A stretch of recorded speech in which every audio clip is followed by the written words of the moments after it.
Regardless of Neil Spencer's concerns, I wanted to conduct a simple trial. We selected 20 people at random. We asked them to read that week's horoscope for Capricorn, but as a test, we said it applied to their own star sign. Not only do you have clever Mercury and ambitious Mars focusing on success, but now the Sun is at the same pivotal midhaven angle of your solar chart. I have no idea what that means. Put simply, this means that this is your moment to go that extra mile to become the person you dream of becoming. Remember, however, that there will be others who want what you have and will stop at nothing to get it. Astrologers say this should fit just Capricorn and not the rest. But what actually happened? Yeah, maybe. To be honest, I felt there's some Mercury energy this week because there's a lot of arguments around and a lot of bad vibes. Yeah, that kind of makes sense. What a load of old junk. It could apply to me as much as to the next person. Yeah, well, in a way, yeah. I am. I'm going on a flamenco course in Spain. That isn't necessarily pertaining to me this week. It's pertaining to me generally. Pile of rubbish. The same number of people agreed that the horoscope was accurate for them as disagreed, and similar results are found with proper large-scale experiments. Technically, all but one of our group should have disagreed, namely our only Capricorn. Does it apply to you? Not at this moment, no.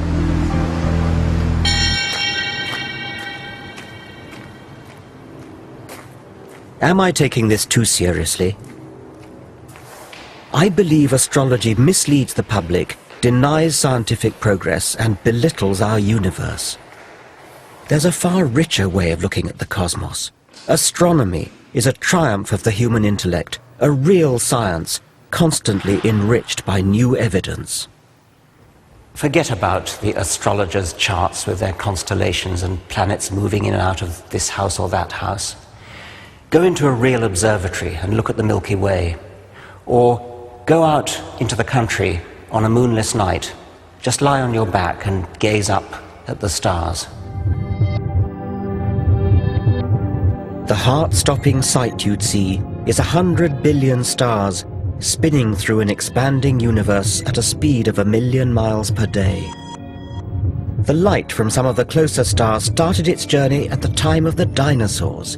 You're staring into a deep time machine.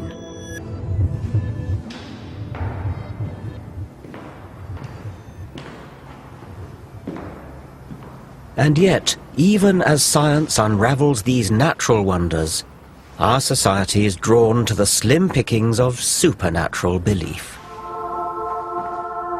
Half the British population now say they believe in paranormal phenomena. Over 8 million of us have owned up to consulting psychic mediums. What I want you to do, Richard, for me is just to pull me out 8 of them, please. Simon Goodfellow claims that, with these cards, he can use his psychic powers to tune in to the spirits of dead people around me. 7, 8. These voices from the past can apparently give him a glimpse of my future. Lovely, Richard, thank you. Now I feel he's giving me the initial G with his name. Okay, now I feel with this man as well, I feel he was a family member. And I also feel very strongly with something to do with advertising that was in, something to do with newspapers with him as well. Now I do feel with him as well, he's telling me about changes that are coming up in your life at the moment. I see total changes in how you're working to how you will be working in the future. The word Simon seems to be fishing for is retirement, the obvious next step for most 60-somethings. It won't be as hectic and it won't be as active for you, and I do feel you have to grasp that when it... This could apply to anyone my age, but can Simon back up his more precise statements? What was that male relative with a G? What was that about you said earlier on? Right, the male relative with a G, right. I do feel with him, I don't feel he was a family member, but I do feel with him, right, it was some connection. I thought you said he was a family member, Did I say that? Did I with a family member? Yeah, I think you did.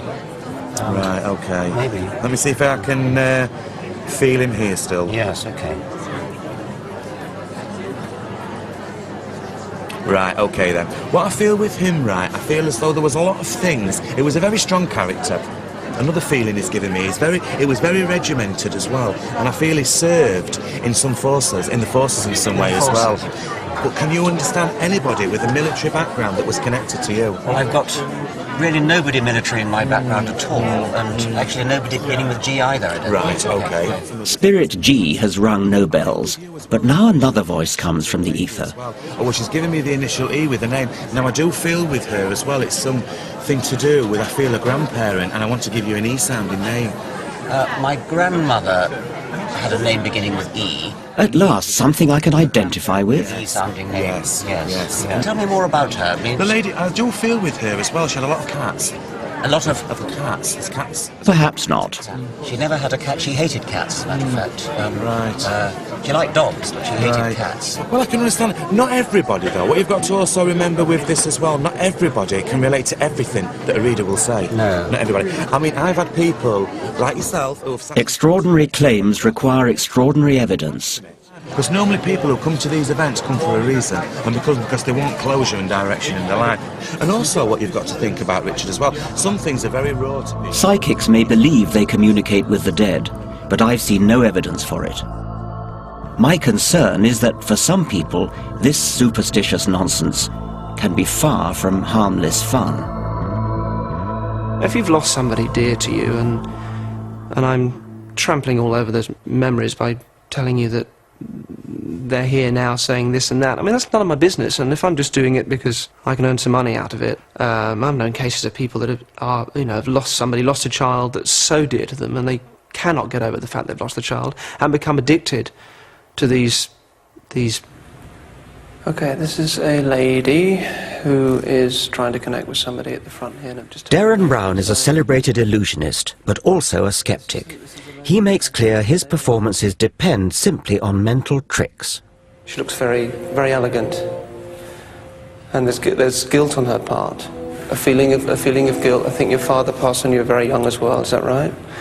He gives me the inside intelligence on how a psychic medium might exploit entirely earthly trade secrets.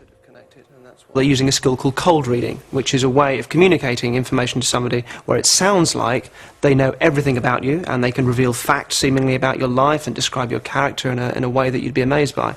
Whereas in fact it's a linguistic trick, or a set of linguistic tricks, where they're saying words and you're constantly supplying the meaning yourself, but it can be very convincing.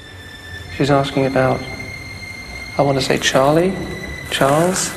The psychic will, if it's with a group of people, throw out a name. Someone she left behind? Now, that name could refer to a person in the audience who's living, or it could refer to someone that's died, or it could be a friend of the person. It really could be anything. So it's up to somebody to pick up on it and turn it into what they want it to be.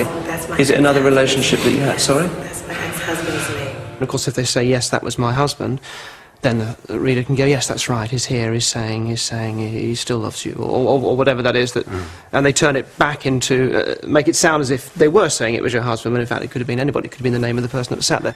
Lily or Lucy or something like that. Yeah. Far from it being all vague or saying things that apply to just everybody, you'll get very specific details. She's saying something about a hat that you used to like, or something with a hat, yeah? One thing I saw was, there's a dog, he's saying something to do with his dog that used to sleep in the hallway. And the answer sort of came back, sort of, no. Yeah, well, it's something in the hall, it could be a picture of a dog. Is there a picture of a dog in the hallway? And the answer came back, no. I mean, I've just put up another picture, I put up a picture in the hallway of the family or something. That's it, he's saying he doesn't like the picture in the hallway. The dog was forgotten, but it actually started off talking about a dog.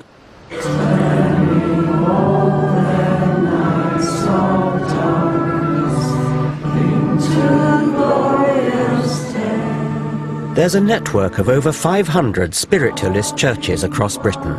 Here, Tuesday night is séance night.